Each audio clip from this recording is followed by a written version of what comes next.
Nous allons écouter le témoignage de cette femme de confession musulmane qui va défendre les Français. Mais avant de commencer ça, je voulais vous montrer d'autres vidéos. Ici, on a une maman qui témoigne, qui explique que son fils à l'école, il coupait son morceau de jambon. Et c'est un enfant, il a dû couper un peu trop fort, ça a glissé. Et son morceau de jambon, il est tombé dans l'assiette de son copain, qui est musulman. Et du coup, ce pauvre musulman qui a reçu un morceau de jambon s'est mis à hurler, l'a menacé de mort, voulait le poignarder. Et qu'est-ce qui s'est passé?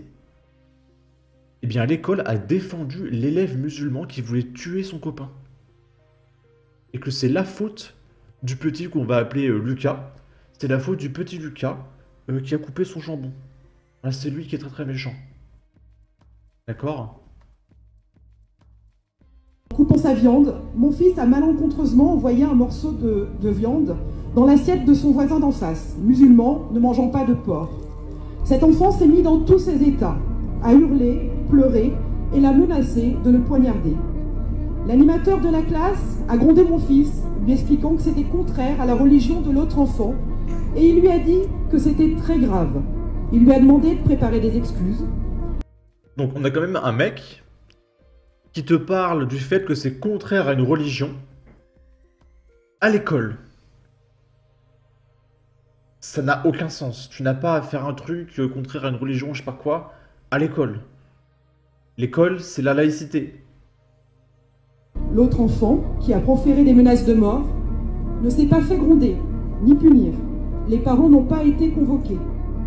Ma discussion avec la directrice n'ayant pas abouti, j'ai dû faire intervenir la mairie. Je n'ai pas eu de retour officiel. À la Ok, c'est complètement dingue, hein, d'accord? Et, ce qui me fait beaucoup rire, c'est que les musulmans ne veulent pas manger de porc. Pourquoi?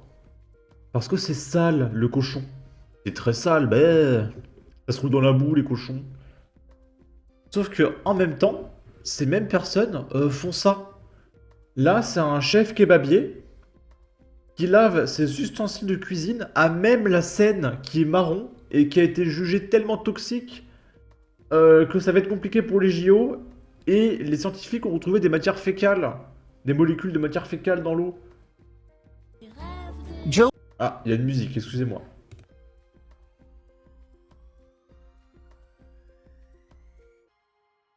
On reconnaît la couleur marron de la scène, d'accord? Et le mec, il lave son plateau. Ouais, et ça c'est pas grave, ça c'est cool. Ça, c'est pas haram. Par contre, le cochon, insupportable. Et là, on voit qu'il y a les saucisses à même le plateau, le pain, la salade. On voit qu'il y a la sauce, hein, la sauce à même le plateau qui est raclée, etc. C'est merveilleux. Mais attention, attention. Ne mangez pas de porc, les copains. Parce que c'est sale. D'accord? Pareil, ici, il y a un drama. Précédemment, au Champ de Mars, la pâte à crêpes vendue à la sauvette et stockée dans les bouches d'égout inquiète les autorités.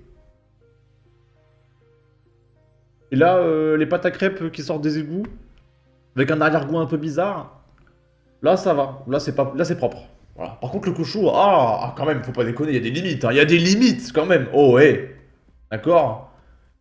Je comprends pas.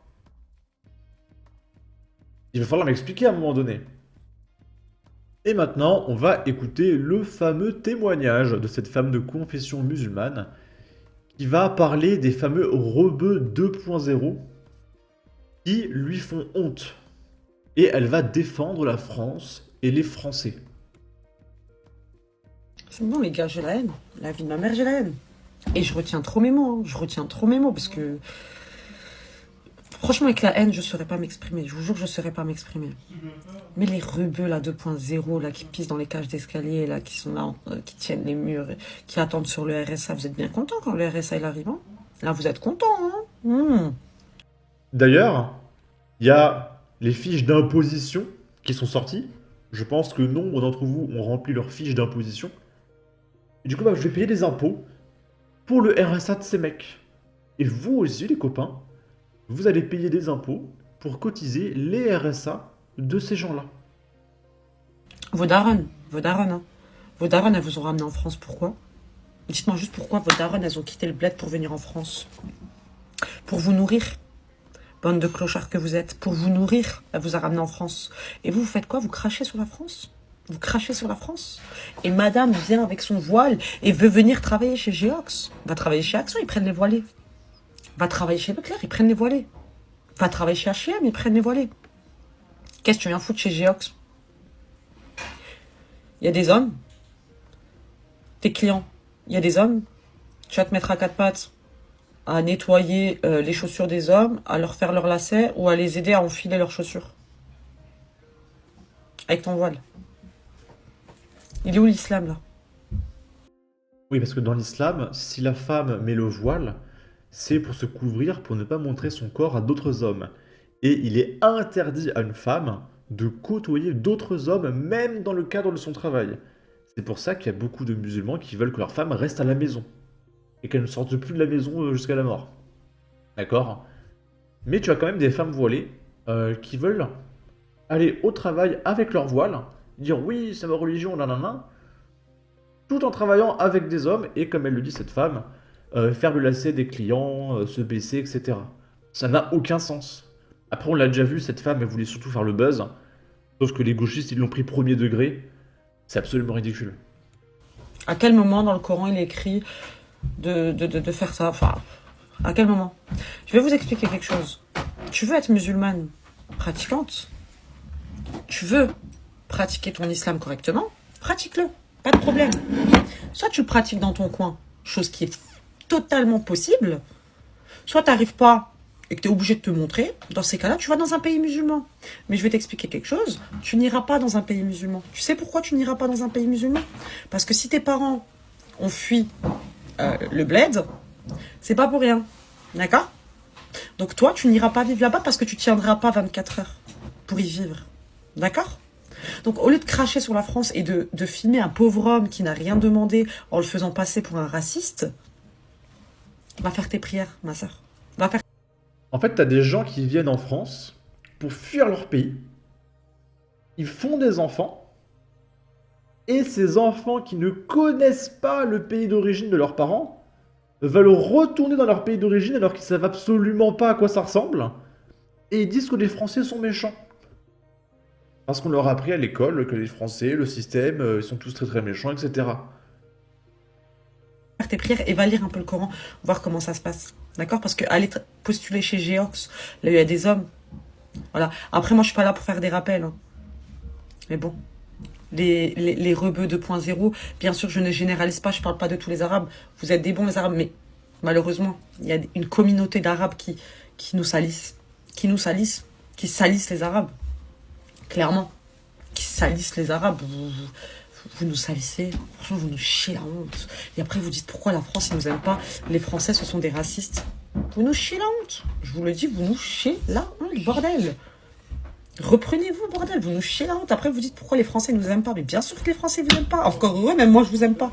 Même moi je vous aime pas, je suis 100% algérienne, je ne vous aime pas. Je ne peux pas vous saquer, parce que dès qu'il y a un problème, il y a votre grosse gueule en fond d'écran.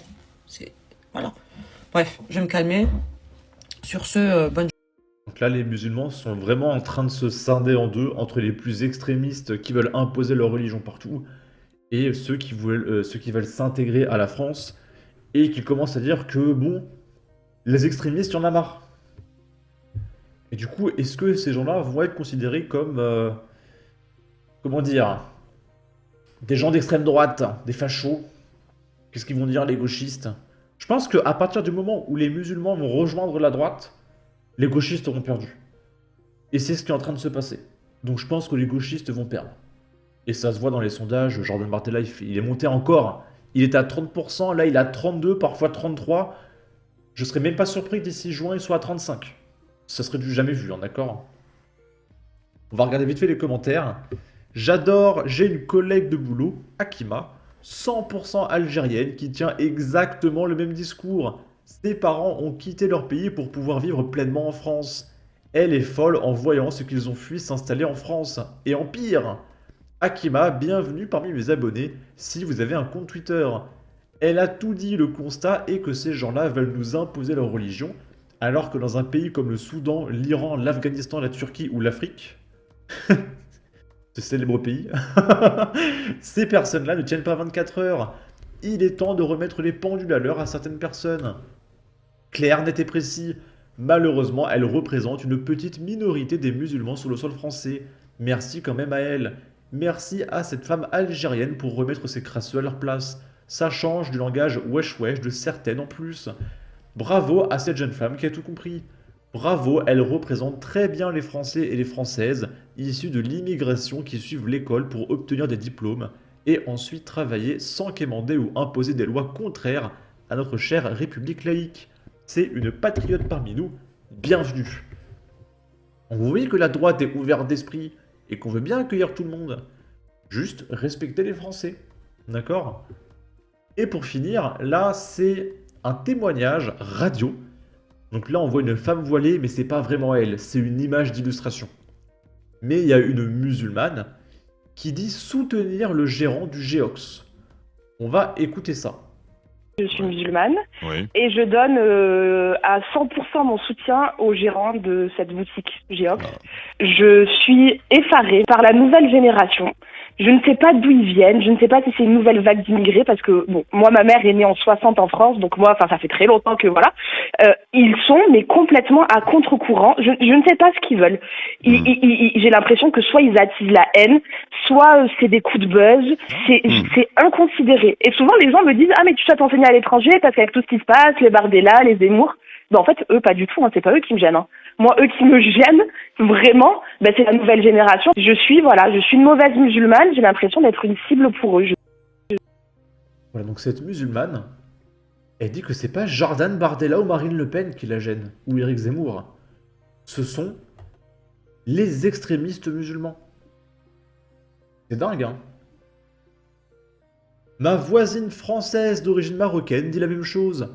Ça a l'air de contrarier la dame à lunettes. Il en faut des milliers comme elle. Bref, sur ce, n'hésitez pas à donner votre avis, votre opinion, à partager, liker, commenter. Ça aidera au référencement de la vidéo sur YouTube. Abonnez-vous, suivez-moi sur Twitter. Et à la prochaine pour de futures vidéos. Ciao!